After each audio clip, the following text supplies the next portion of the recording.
Tagore school बावड़ी की online class में आपका हार्दिक स्वागत है। सभी स्टूडेंट को गुड मॉर्निंग। आज हमारा नेक्स्ट डे हो चुका है, तो आज हम अपना जो उदाहरण नंबर 2 है उस 2 को देखेंगे। तो उदाहरण नंबर 2 देखने से पहले एक बात का ध्यान रखना है, कोई भी पर्सन आए और उस पर्सन में हमें न्यूनतम पूछे, कुछ भी पूछ सकता है न्यूनतम अपन से। तो कोई भी पर्सन में यदि अपन से न्यूनतम पूछेगा तो उस पर्सन में हमें एलसीएम ज्ञात करना है। और यदि उस किसी भी पर्सन में क्या पूछे जी, अधिकतम, किसी भी पर्सन में क्या पूछे, अधिकतम, तो उस पर्सन में हमें क्या करना है, HCF ज्ञात करना है। उस पर्सन में हमें क्या ज्ञात करना है, HCF ज्ञात करना है। सबसे लंबा कह दो, है ना। अधिकतम का मतलब सबसे बड़ा, सबसे लंबा, अधिक का भाव होना चाहिए। जो भी पर्सन दिया हुआ है उसमें अधिक का भाव हो तब तो अपन को HCF ज्ञात करना है, और कम का भाव होता है तो अपन को LCM ज्ञात करना है पर्सनों में। ठीक है, उसमें ऐसे दिया हुआ नहीं आएगा इसमें HCF ज्ञात करो या LCM ज्ञात करो। तो बात करते हैं अपने उदाहरण नंबर 2 की। इसने कहा है कि किसी परेड में 616 सदस्यों वाली एक सेना की टुकड़ी को, सदस्य कितने सदस्य हैं टोटल, 616। तो सेना की टुकड़ी में सदस्य, सेना की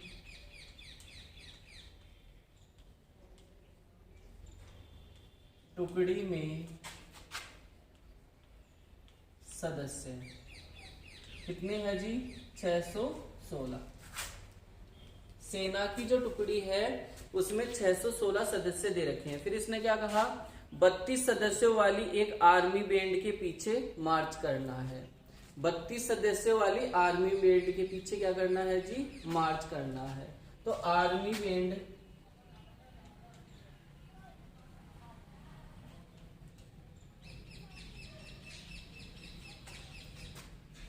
के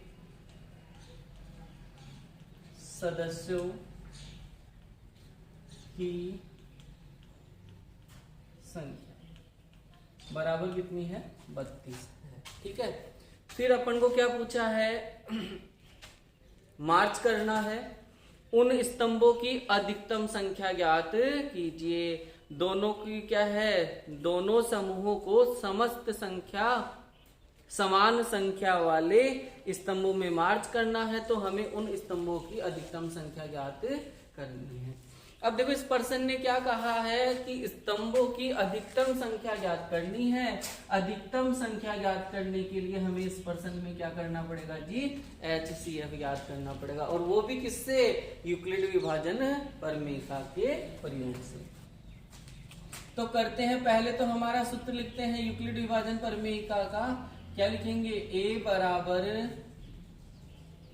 BQ प्लस R, A बराबर BQ प्लस R। ये हमारा यूक्लिड विभाजन एल्गोरिथम, यूक्लिड विभाजन प्रमेय का सूत्र कह दो इसको एक तरह से। आगे बात करते हैं, तो हमें अब चरण बनाने पड़ेंगे। तो हमारा चरण नंबर 1, क्या किया जाता है इन चरणों में, सबसे पहले ये बताया जाता है कि हमारे पास में जो 2 संख्याएं हैं, हमारे पास में जो 2 संख्याएं हैं, उन दोनों संख्याओं में से बड़ी संख्या कौन सी है ये बताया जाता है। तो क्या करेंगे, 616 जो हैं वो बड़े हैं, किससे बड़े हैं जी, 32 से। 616 है वो बड़े हैं किससे, 32 से। अब बड़े हैं तो भाग देंगे जी, 616 में भाग देंगे 32 का। ठीक है, एक अंक लो, नहीं जाता है, एक अंक से नहीं जा रहा। 2 अंक ले लिया तो चला जाएगा, 32 से कम 32, और 32 दूनी 64। तो 64 तो क्या हो जाएंगे, ज्यादा हो जाएंगे। तो कितनी बार जी, एक बार कितना हो गया, 32।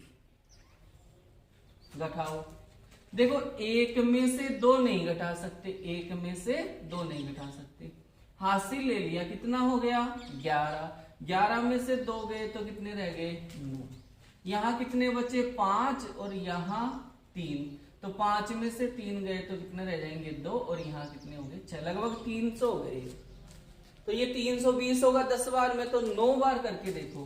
तो 32 को किससे गुणा कर ले 9 से, 9 दूनी 18, 18 का 8, हासिल का 1, 9 तिया 27 और 1 28, कितना आया जी 288। लेकिन अगर 32 का पहाड़ा 10 बार तो भाग में जाता ही नहीं है, सीधी सी बात है। कितनी बार दिया 9 बार, कितना आ गया जी 288 आ गया।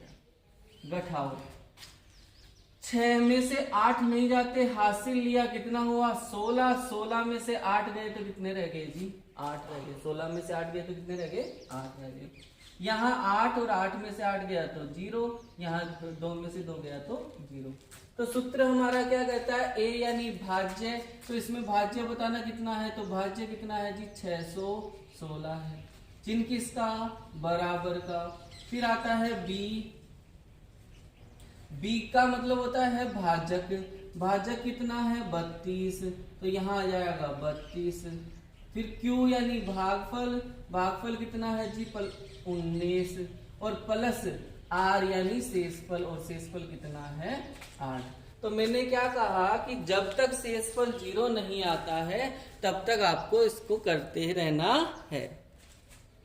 अभी भी अपना शेषफल है वो 0 नहीं आया है, नहीं आया है तो ये वाली संख्या और शेषफल वाली संख्या, भाजक और शेषफल वाली संख्या को वापस ले लिया जाता है। तो अब हमारा कौन सा चरण चलेगा, चरण नंबर सेकंड, चरण नंबर सेकंड। दोनों में बड़ी संख्या बताओ। तो 32 जो है वो बड़े हैं, किससे बड़े हैं जी 8 से। 32 जो है वो बड़े हैं किससे 8 से। तो 32 में हम क्या कर देंगे 8 का भाग दे देंगे, 32 में क्या करेंगे 8 का भाग दे देंगे। 8 एकम 8, 8 दूनी 16, 8 किया 24 और 8 चौक 32, 4 बार कितने आ गए जी 32 आ गए, और शेषफल क्या रह गया 0।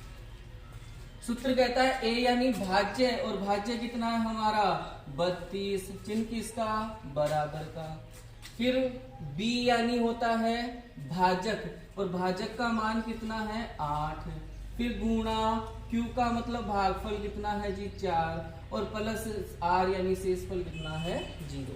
तो देखो हम क्या करते हैं, इन दोनों को ही तो लेते हैं हर बार, इन दोनों को लेते हैं। तो ये तो 0 आ गया, तो बचा क्या है हमारे पास में 8, तो हमारा HCF भी कितना आ जाएगा 8। लेकिन पर्सन ने ये नहीं कहा कि आपको HCF ज्ञात करना, पर्सन ने क्या कहा है कि हमें अधिकतम स्तंभों की संख्या ज्ञात करनी है। तो क्या लिख देंगे, अतः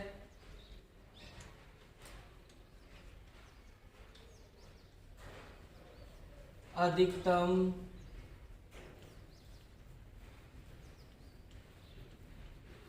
स्तंभों की संख्या, अतः अधिकतम स्तंभों की संख्या, और अधिकतम स्तंभों की संख्या है वो हमारी कितनी हो जाएगी 8 हो जाएगी। अधिकतम स्तंभों की संख्या हमारी कितनी हो जाएगी जी 8 हो जाएगी, क्योंकि इसका HCF कितना आया 8।